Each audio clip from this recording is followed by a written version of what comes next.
Hello friends, आज हम लोग डिजिटल इंडिया पे ऐसे करेंगे जैसा कि मैंने अपने पिछले वीडियो में आप लोगों को बता दिया था। ठीक है, ये आपके आने वाले डिस्क्रिप्टिव पेपर सीजीएल या सीएचएसएल एग्जाम के लिए बहुत ज़्यादा इंपॉर्टेंट टॉपिक है डिजिटल इंडिया। तो इसी पे आज हम लोग बात करेंगे।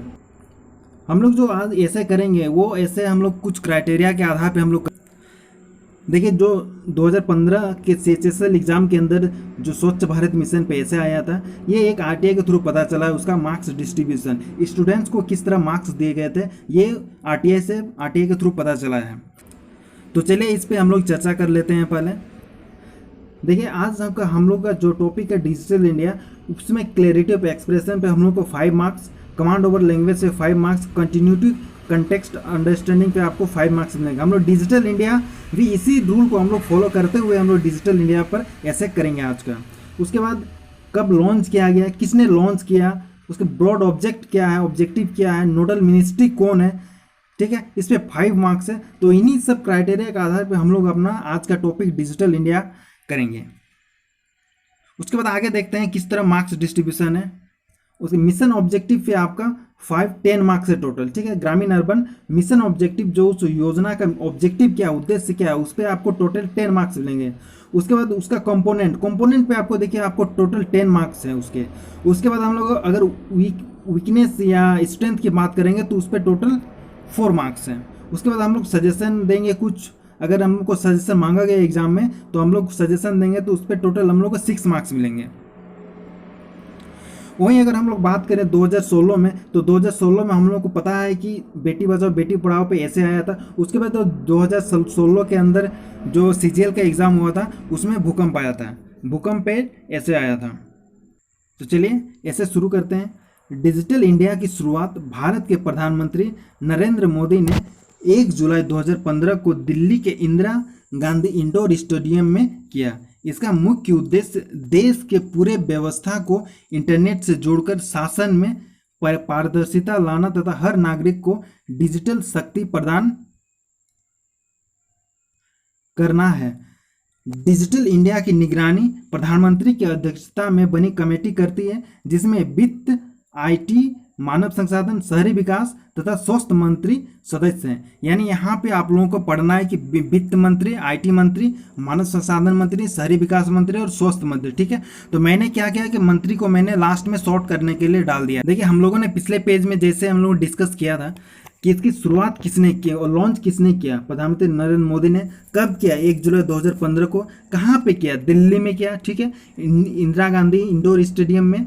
उसका जो उद्देश्य क्या है, हम लोगों ने शॉर्ट में यहाँ पे आप उसका उद्देश्य बताया कि डिजिटल इंडिया का उद्देश्य क्या है कि पूरे व्यवस्था को इंटरनेट से जोड़कर शासन में पारदर्शिता लाना। उसके बाद हर नागरिक को डिजिटल शक्ति प्रदान करना है। इसका जो डिजिटल इंडिया का मुख्य उद्देश्य है, हम लोगों ने थोड़ा सा हिंट यहाँ पे दे दिया अपने इंट्रो के अंदर। उसके बाद हम लोगों ने क्या किया कि इसकी जो निगरानी है, इसके जो नोडल मिनिस्ट्री कौन है, तो मिनिस्ट्री देखिए ये प्रधानमंत्री के अंडर में आता है। उसकी अध्यक्षता में एक कमेटी बनी है जिसमें प्रधानमंत्री जो है अध्यक्षता करते हैं उस कमेटी के, जिसमें ये सारे जो मिनिस्टर हैं ये सदस्य हैं उसके।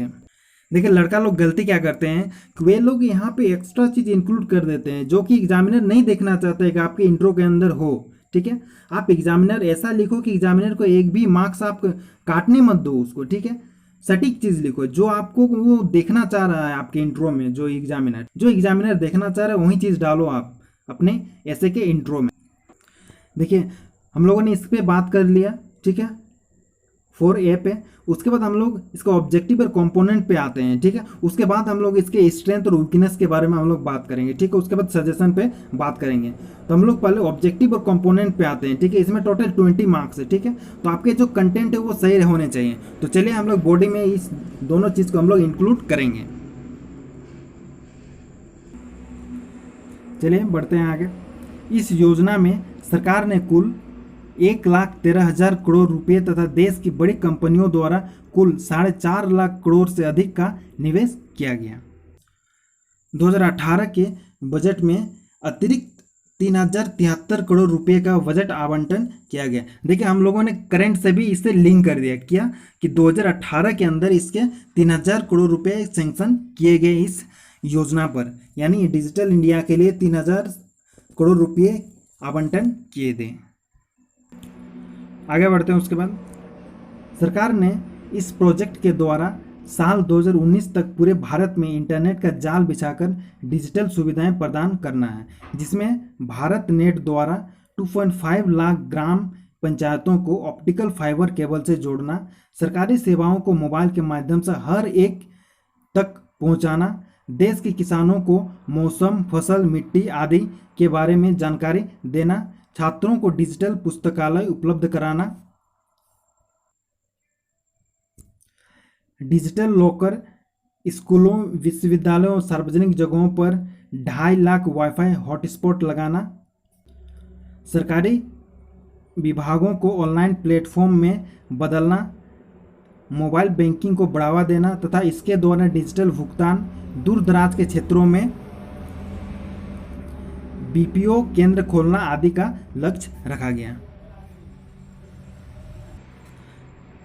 देखिए, हम लोगों ने यहाँ पे संक्षेप में हर एक चीज़ हम लोगों ने डिस्कस कर दिया है। सरकारी विभागों को ऑनलाइन प्लेटफॉर्म में बदलना, हम लोगों ने एक एक चीज़ डिस्कस नहीं किया। हम लोगों ने ये नहीं लिखा कि पुलिस थानों को या फिर कोर्ट को या फिर किसी के खास मिनिस्ट्री को क्या किया गया कि डिजिटाइज किया गया। हम लोगों ने ऐसा नहीं लिखा। हम लोग लंबा क्यों लिखेंगे? हम लोग जितना हो सके शॉर्ट से शॉर्ट लिखेंगे, संक्षेप में लिखेंगे। उसके बाद हम लोग आगे डिस्कस करेंगे, स्ट्रेंथ और वीकनेस पे डिस्कस करेंगे हम लोग, ठीक है, अपने ऐसे के अंदर। तो चलिए, सरकार के सामने अनेक चुनौतियां भी हैं। जिस देश में 25 करोड़ आबादी निरक्षर है, वहाँ इंटरनेट की बुनियादी जानकारी देना भी एक बड़ी चुनौती है। 25 करोड़ जनता जो है क्या है कि अनपढ़ है, निरक्षर है, तो एक चुनौती है इसके लिए, सरकार के लिए, कि इंटरनेट की जानकारी देना उन लोगों को, ठीक है। उसके बाद हर आंकड़े ऑनलाइन होने के कारण साइबर अपराध का बढ़ना, ऐसे अनेक चुनौतियां हैं। इन समस्याओं से सरकार को निपटने के लिए जल्द ही कड़े कदम उठाने होंगे, ठीक है। देखिए, यहाँ पे हम लोगों ने साइबर अपराध बोल दिया, तो यानी ऑनलाइन जितने भी धोखाधड़ी हैं सब इसी के अंदर आएंगे। तो हमें कुछ एक्स्ट्रा चीज़ हमें मेंशन करने की ज़रूरत नहीं है, ठीक है। साइबर अपराधी में हम लोगों ने हर एक चीज़ मेंशन कर दिया है इस पर, ठीक। हम लोगों ने संक्षेप में हर एक चीज़ एग्जामिनर को बता दिया, तो हमें कुछ भी एक्स्ट्रा चीज़ लिखने की ज़रूरत नहीं है यहाँ पे। और मैं इस पर डेली वीडियो अपलोड कर रहा हूँ, तो आप मेरे इस चैनल ऑनलाइन नॉलेज 360 को आप ज़रूर सब्सक्राइब कर लें, ताकि आपसे एक भी वीडियो मिस ना हो, ठीक है। मैं आपके बहुत इंपॉर्टेंट टॉपिक जो हैं वो आपसे डिस्कस करूँगा आपके एग्ज़ाम से पहले। हम लोग लास्ट कंक्लूजन देते हैं। भारत का डिजिटल होना हम सबके लिए बहुत ही फ़ायदेमंद है। इससे शासन में पारदर्शिता आएगी, साथ ही सूचना क्रांति में सूचना ही सबसे बड़ी ताकत है। ऐसे में भविष्य में सूचना के पथ के जरिए ही सशक्त और समृद्ध भारत का सपना पूरा होगा। तो देखिए, हम लोगों ने संक्षेप में हर एक चीज़ मेंशन कर दिया, ठीक है, जो एग्जामिनर खोज रहा है। हम लोगों ने एक भी फालतू चीज़ हम लोगों ने नहीं लिखा, और हम लोगों ने किसी एक चीज़ पर हाईलाइट करके हम लोगों ने पूरा ऐसे ख़त्म नहीं किया। हम लोगों ने हर एक चीज़, हर एक पहलू को हम लोगों ने चर्चा किया है यहाँ पे। तो आज का वीडियो हम लोग यहीं तक रखते हैं। नेक्स्ट वीडियो में मैं आप लोगों से साइबर क्राइम या विमुद्रीकरण, इस दोनों टॉपिक में से कोई एक टॉपिक के बारे में मैं आप लोगों से डिस्कस करूँगा। साइबर क्राइम या डिमोनेटाइजेशन, जो कि आपके एग्जाम के लिए बहुत ज़्यादा इंपॉर्टेंट है, जो कि एग्जाम में आपके अभी तक पूछे नहीं गए हैं। तो ये CGL हो या CHSL हो, आपके दोनों के एग्जाम के पॉइंट ऑफ व्यू से बहुत ज़्यादा इंपॉर्टेंट है। तो आप मेरे इस चैनल को जरूर सब्सक्राइब कर लें, ताकि ये जो वीडियो है ये आपसे मिस ना हो। तो चलिए, नेक्स्ट वीडियो में आपसे मिलते हैं। लाइक करें, सब्सक्राइब करें चैनल को। Thank you.